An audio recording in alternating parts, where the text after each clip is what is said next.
Meu pai me expulsou de casa por causa da minha filha autista. Ele não gritou, não fez escândalo, apenas abriu a porta, colocou minhas malas no corredor e disse, com a voz fria de quem fecha um negócio ruim, que aquela criança não tinha lugar ali. Antes de continuar, se você acredita que nenhuma mãe deveria passar por isso, curta este vídeo agora. Essa história não é sobre dinheiro. É sobre rejeição, silêncio e consequências. Meu nome é Renata Menezes, tenho 32 anos e por muito tempo eu acreditei que tinha uma família difícil, mas ainda assim uma família. Meu pai, Augusto Menezes, construiu um império empresarial do zero. Um homem respeitado, temido, admirado. Para o mundo, ele era um gênio. Dentro de casa, sempre foi alguém distante, metódico, incapaz de demonstrar afeto de forma simples. Ainda assim, quando eu era criança, acreditava que aquele silêncio era a forma dele amar. Minha mãe morreu quando eu tinha 15 anos. A partir daí, meu pai se tornou ainda mais rígido. A casa ficou maior, mais fria, mais vazia. Eu cresci tentando não incomodar, tentando ser suficiente. Nunca fui a filha rebelde. Estudei, obedeci, segui regras. Talvez por isso, quando engravidei, senti que havia quebrado algo irreversível. O pai da minha filha era um relacionamento passageiro. Quando contei da gravidez, ele desapareceu, sem brigas, sem despedidas. Apenas sumiu. Voltei para a casa do meu pai acreditando que, mesmo desapontado, ele não me deixaria sozinha. No início, ele não disse nada. Apenas pagou médicos, exames, enxoval. Era o jeito dele. Clara nasceu numa manhã silenciosa. Um bebê linda, de olhos atentos, mas estranhamente quieta. Enquanto outros bebês choravam, ela observava. Não reagia a sons altos, dormia demais. Aos poucos, fui percebendo que algo era diferente. Aos 2 anos, depois de muitas consultas, veio o diagnóstico que mudou tudo. Transtorno do espectro autista. Lembro exatamente do momento em que contei ao meu pai. Estávamos sentados na sala de jantar enorme, aquela mesa feita para 12 pessoas que quase nunca se enchia. Ele ouviu em silêncio. Depois perguntou se havia cura. Quando expliquei que não era uma doença, que Clara era apenas diferente, o olhar dele se perdeu. Não em tristeza, em cálculo. A partir desse dia, minha filha passou a ser um incômodo. Ele reclamava dos barulhos que ela fazia, do jeito que balançava o corpo quando estava nervosa, do fato de não olhar diretamente nos olhos. Dizia que aquilo não era normal, que chamaria a atenção, que pessoas comentariam. Minha madrasta concordava com olhares, nunca com palavras. O silêncio dela machucava quase tanto quanto as frases dele. Clara sentia. Mesmo sem entender, ela sentia.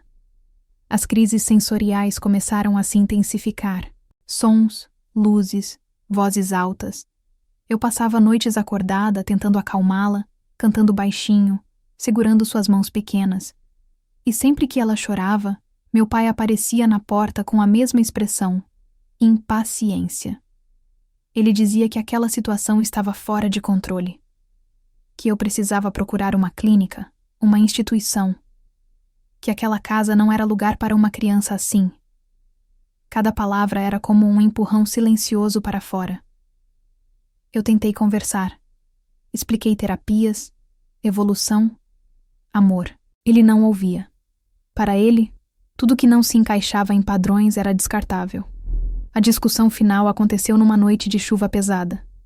Clara estava em crise. Chorava alto, tapava os ouvidos, se jogava no chão. Eu tentava protegê-la quando meu pai entrou no quarto. Ele não perguntou se ela estava bem. Não perguntou se eu precisava de ajuda. Ele disse que aquilo tinha ido longe demais. Disse que aquela criança estava destruindo a paz da casa. Que eu havia feito escolhas erradas e agora precisava arcar com elas. Que ele não construiu tudo o que tinha para terminar os dias convivendo com vergonha e caos. Eu tremia, não de medo, de incredulidade. Quando tentei argumentar, ele me interrompeu. Disse que não queria aquela criança crescendo sob o teto dele. que pessoas importantes visitavam a casa, que aquilo poderia afetar negócios. Foi então que ele fez o gesto que eu nunca pensei que veria. Abriu a porta da frente, colocou minhas malas no corredor e disse que eu precisava sair naquela mesma noite. Clara chorava no meu colo. Eu sentia o coração dela acelerado contra o meu peito. Olhei para meu pai esperando, no fundo, que ele recuasse, que dissesse que era impulso, que fosse apenas uma ameaça. Ele não recuou. Saí da casa onde cresci com minha filha nos braços, uma mochila e uma dor que não cabia no corpo. Não gritei. Não implorei. Apenas atravessei o portão enquanto a chuva misturava lágrimas que eu não consegui segurar. Nos meses seguintes, fomos morar em um pequeno apartamento alugado. Trabalhei em 2 empregos. Dormia pouco. Aprendi a viver com menos. Aprendi a ser forte sozinha. E, principalmente, aprendi que minha filha não era um problema. Ela era minha maior responsabilidade e minha maior razão. O que eu não sabia naquela época é que, enquanto eu reconstruía minha vida do zero, meu pai também tomava decisões. Decisões silenciosas. Decisões que ninguém imaginava e que um dia fariam toda aquela rejeição cobrar um preço alto. 2 anos se passaram desde a noite em que fui expulsa da casa do meu pai. 2 anos em que ele não ligou. Não perguntou por Clara. Não enviou mensagens em datas importantes. Para o mundo, continuava sendo o empresário respeitado. Para mim, era apenas uma ausência. Eu havia aprendido a não esperar mais nada dele. Nossa vida tinha se tornado simples, quase invisível. O apartamento era pequeno, mas organizado. Clara tinha um canto só dela, com brinquedos sensoriais, luz baixa, silêncio quando necessário. Eu acordava antes do sol nascer, preparava o café, a ajudava a se vestir, levava para a terapia e depois corria para o trabalho. À noite, estudava sobre autismo, inclusão, desenvolvimento. Meu cansaço era constante, mas havia algo novo dentro de mim, propósito. Clara começou a demonstrar pequenos avanços. Não falava, mas se comunicava com gestos. Segurava minha mão quando estava insegura. Me olhava quando queria algo. Para muitos, isso parecia pouco. Para mim, era tudo. Foi numa tarde comum, enquanto eu organizava relatórios no trabalho, que meu telefone tocou com um número desconhecido. Atendi sem imaginar que aquela ligação mudaria tudo. Era do hospital. A voz do outro lado disse o nome completo do meu pai e perguntou se eu era parente próxima. Informou que ele havia sofrido um acidente vascular cerebral e estava internado em estado grave. Perguntaram se eu poderia comparecer. Fiquei paralisada. Minha primeira reação foi recusar. Parte de mim queria dizer que não tinha mais nada a ver com aquela família, que ele havia feito sua escolha. Mas desliguei o telefone sentindo um peso no peito que não me permitiu ignorar. Peguei Clara na escola e fomos juntas ao hospital. Ao chegar, o contraste foi imediato. Médicos reconheciam o sobrenome, enfermeiros falavam baixo. Pessoas importantes circulavam pelos corredores. Minha madrasta estava lá, sentada, elegante como sempre, mas com o olhar inquieto. Quando me viu, pareceu surpresa, quase incomodada. Ela não perguntou por Clara. Meus tios chegaram logo depois. Comentavam entre si sobre negócios, sobre a empresa, sobre o impacto da ausência do meu pai. Nenhum deles mencionou saúde. Nenhum perguntou se ele sofria. Fui autorizada a entrar no quarto. Meu pai estava acordado, mas frágil. Tubos, aparelhos, respiração irregular. Aquele homem que sempre pareceu inabalável agora parecia pequeno. Quando me viu, demorou alguns segundos para reconhecer. Depois, seus olhos se moveram para Clara. Ela estava calma. Observava o ambiente, segurando meu casaco. Algo mudou no rosto dele. Não foi um sorriso. Não foi arrependimento explícito. Foi algo mais sutil. Um silêncio diferente. Ele pediu que eu me aproximasse. A voz dele saiu baixa. Falha. Disse meu nome. Depois olhou novamente para Clara e disse algo que eu não esperava ouvir. Cuida bem dela. A frase pareceu simples, mas o tom carregava algo não dito. Eu assenti. Não porque eu perdoava, mas porque aquela era a única coisa que sempre fiz. Ele tentou dizer mais alguma coisa, mas se cansou. Antes que eu saísse, segurou meu pulso com uma força inesperada e acrescentou, quase num sussurro, que o futuro daquela família dependia mais da Clara do que de qualquer outra pessoa. Saí confusa. Aquilo não fazia sentido. 3 dias depois, ele morreu. O velório foi grandioso. Câmeras, coroas de flores, discursos emocionados de pessoas que mal o conheciam. Falavam de legado, visão, sucesso. Ninguém falou da filha que ele expulsou. Ninguém falou da neta que ele rejeitou. Eu permaneci em silêncio. Após o enterro, fomos chamados ao escritório do advogado para a leitura do testamento. Não era uma surpresa. Todos esperavam aquele momento. Minha madrasta estava confiante. Meus tios trocavam olhares calculistas. Alguns executivos aguardavam indicações de poder. Eu estava sentada no fundo da sala, com Clara ao meu lado, apenas esperando terminar. O advogado começou lendo cláusulas previsíveis. Imóveis, investimentos, participações, doações. Tudo parecia seguir o roteiro esperado. Minha madrasta recebia propriedades, meus tios, participações menores. Diretores antigos eram mantidos em cargos estratégicos. Até que ele parou. Fez uma pausa longa demais. Levantou os olhos e me encarou diretamente. Então anunciou que o controle majoritário do grupo empresarial, avaliado em aproximadamente R$1 bilhão, havia sido destinado a Clara Menezes, minha filha. Por alguns segundos, ninguém reagiu. Depois, a sala explodiu.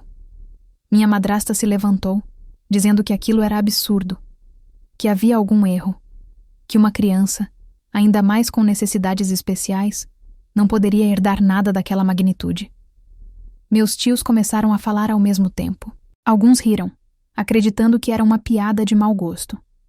O advogado permaneceu calmo. Explicou que meu pai havia alterado o testamento 2 anos antes, exatamente no período em que nos expulsou de casa. Que tudo estava registrado, validado, protegido juridicamente. Que havia cláusulas específicas impedindo contestação baseada em preconceito ou incapacidade presumida. A herança não era minha, era da Clara. Eu seria apenas a representante legal até que ela atingisse a maioridade. Senti minhas pernas tremerem, não por causa do dinheiro, mas pelo entendimento tardio. Meu pai havia nos expulsado, e ao mesmo tempo havia tomado a decisão mais importante da vida dele. Enquanto todos gritavam, discutiam e protestavam, eu apenas olhava para minha filha. Ela brincava com o zíper da mochila, alheia ao caos, sem saber que naquele momento estava no centro de tudo. Minha madrasta ameaçou processos. Meus tios falaram em injustiça. Um deles chegou a dizer que aquilo era um insulto à família. O advogado respondeu com firmeza. O testamento era claro, irrevogável. Foi ali que percebi algo ainda mais profundo. Meu pai não havia mudado de ideia sobre mim. Ele havia mudado de ideia sobre o mundo. E decidiu que Clara, exatamente por ser quem era, não deveria ser descartada como ele descartou tantas pessoas ao longo da vida. O silêncio voltou à sala, e pela primeira vez, desde aquela noite chuvosa, eu senti que a rejeição tinha começado a cobrar seu preço.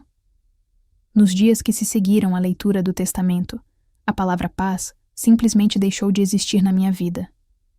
O que deveria ser um período de luto se transformou em uma guerra silenciosa, travada nos corredores da empresa, nos escritórios de advocacia e dentro da própria família. Minha madrasta foi a primeira a agir. Ela entrou com um pedido judicial para contestar a capacidade da Clara. Alegava que uma criança autista não poderia ser considerada a herdeira legítima de um grupo empresarial daquele porte. Não mencionou amor, não mencionou cuidado. Falou apenas de riscos, imagem, prejuízo ao mercado. Quando li o documento, minhas mãos tremiam. Não por medo de perder dinheiro, mas pela crueldade fria com que ela reduzia minha filha a um obstáculo. Meus tios seguiram o mesmo caminho. Um deles sugeriu que a herança fosse administrada por um conselho familiar, excluindo qualquer participação minha. Outro insinuou que eu estava sendo manipulada por advogados interessados no patrimônio. Nenhum deles mencionou Clara como pessoa. Ela era apenas um problema a ser resolvido. Eles não sabiam que meu pai havia antecipado cada movimento. O testamento continha cláusulas específicas contra qualquer tentativa de interdição baseada em preconceito ou ignorância sobre o autismo. Havia laudos médicos, pareceres jurídicos, relatórios detalhados. Meu pai havia montado um dossiê silencioso, provavelmente enquanto todos acreditavam que ele continuava sendo o mesmo homem inflexível de sempre. Cada processo que tentavam abrir era arquivado antes mesmo de avançar. Aos poucos, o tom mudou. Onde antes havia acusações, começaram a surgir tentativas de aproximação, telefonemas que nunca haviam acontecido, convites para almoços, frases como "somos família", "precisamos conversar", "pense no que é melhor para todos". Eu recusava tudo, não por vingança, mas porque aprendi, tarde demais, que amor verdadeiro não aparece quando há algo a ganhar. Enquanto isso, a empresa observava. Funcionários antigos, que haviam visto meu pai construir tudo do zero, começaram a se aproximar de mim com cautela. Muitos deles lembravam da noite em que eu saí da casa com Clara nos braços. Eles sabiam. Sempre souberam. Só nunca falaram. Um deles, diretor financeiro há mais de 20 anos, foi direto. Disse que não confiava nos meus tios, que já havia visto decisões ruins serem tomadas por pura vaidade, que, se eu assumisse a representação legal da Clara, teria o apoio dele. Outros seguiram. Formamos uma equipe baseada em competência, não em sobrenome. Criei um conselho independente, incluí especialistas em inclusão, educação e responsabilidade social. Pela primeira vez, a empresa falava de pessoas, não apenas de números. O mercado reagiu melhor do que o esperado. Projetos antes engavetados ganharam força. Investimentos em acessibilidade renderam reconhecimento público. A imagem da empresa se fortaleceu. Aquilo que minha família dizia que seria o fim, se tornou um novo começo. Minha madrasta assistia tudo à distância. Quando percebeu que não teria acesso ao controle, tentou algo diferente. Pediu para ver Clara. Disse que queria se reaproximar. Que agora entendia. Que estava arrependida. Eu a recebi. Ela observou minha filha brincar no tapete, em silêncio, e perguntou se Clara algum dia seria normal. Foi ali que a conversa terminou. Expliquei que minha filha não precisava ser consertada, que o problema nunca foi ela.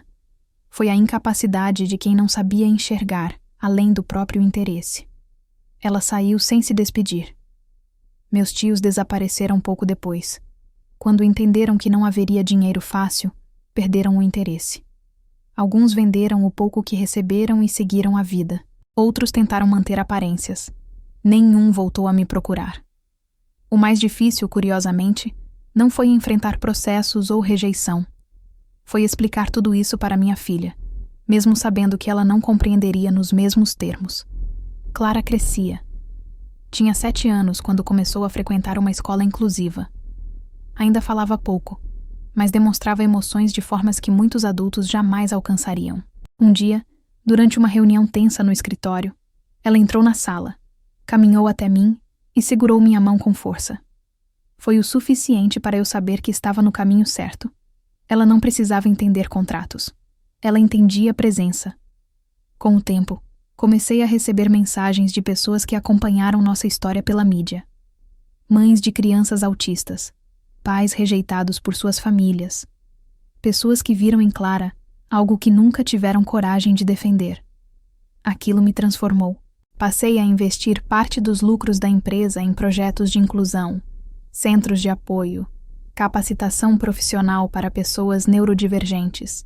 Não por marketing, mas porque eu sabia, na pele, o preço da exclusão. Enquanto isso, a vida da minha família seguia outro rumo. Minha madrasta vendeu algumas propriedades para manter o padrão de vida. O dinheiro acabou mais rápido do que ela imaginava. Nunca trabalhou. Nunca precisou se reinventar. Quando tentou, não soube por onde começar. Meus tios se afastaram uns dos outros. Sem o nome do meu pai como escudo, perderam influência. Alguns negócios fracassaram. Outros se sustentaram, mas sem brilho. Nenhum deles me procurou novamente. Anos depois, encontrei minha madrasta por acaso, em um supermercado comum, daqueles que ela costumava desprezar. Estava mais simples, mais cansada. Quando me viu, desviou o olhar. Não por vergonha, por orgulho ferido. Clara segurava minha mão. Seguimos em frente. Hoje, quando olho para trás, não sinto ódio, sinto clareza. Meu pai errou, muito, mas no fim da vida fez a única coisa que realmente importava. Garantiu o futuro de quem ele quase destruiu. Clara não é herdeira de R$1 bilhão. Ela é herdeira de uma escolha. A escolha de não repetir a mesma frieza. A escolha de enxergar valor onde outros só veem limites. A escolha de construir algo melhor do que o que nos foi deixado. Se você chegou até aqui, eu te agradeço. Histórias como essa não são sobre dinheiro. São sobre dignidade, inclusão e consequências. Se essa história te tocou, se inscreva no canal, deixe seu like e compartilhe. Talvez alguém precise ouvir isso hoje.